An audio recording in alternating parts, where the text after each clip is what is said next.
Guys, in this video we will see how to fix error the semaphore location is not accessible on Windows 11 and Windows 10. If you are also facing such type of error on your system, then here are the fixes. And the first workaround is open control panel in your system, and here under control panel items scroll down and go to Windows Defender Firewall.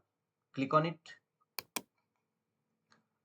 Here from the left side, click on turn Windows Defender Firewall on or off.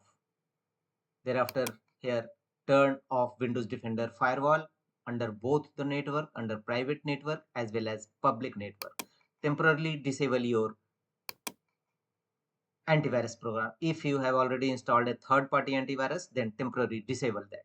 And after once your problem is resolved, don't forget to turn on Windows Defender Firewall on again. And check whether your error is resolved or not. If not, go to the next fixes, right click on a start button and choose run. Here in run dialog box, type msconfig msconfiz and click on OK.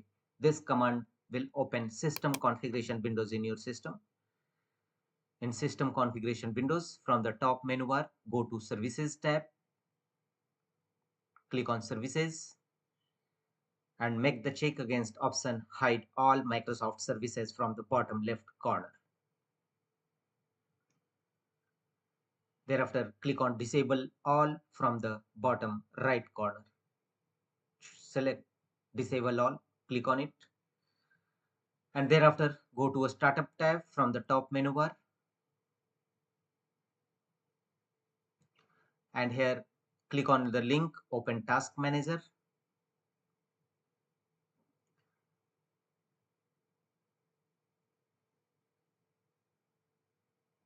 Task manager window will now open.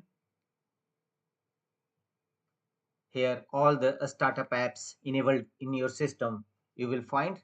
So find out all the enabled startup apps in your system. Scroll down and look for any enabled startup app in your system. If you found any enabled, then simply right click on it and choose disable. Manually disable all the startup apps enabled in your system. Apply this process for all your enabled startup apps. And after that, close the task manager window and here choose apply and OK to save the changes. And check whether your error is resolved or not. If not, go to the next fixes, right click on a start button, choose device manager. Here under available device driver list, look for any faulty device driver having yellow color exclamation mark, basically network adapter and display adapter. Right click on it and choose update driver. How do you want to search for drivers? Choose search automatically for drivers. Apply same process for all other faulty drivers, and after that restart your system. Your problem should be definitely resolved. That's all.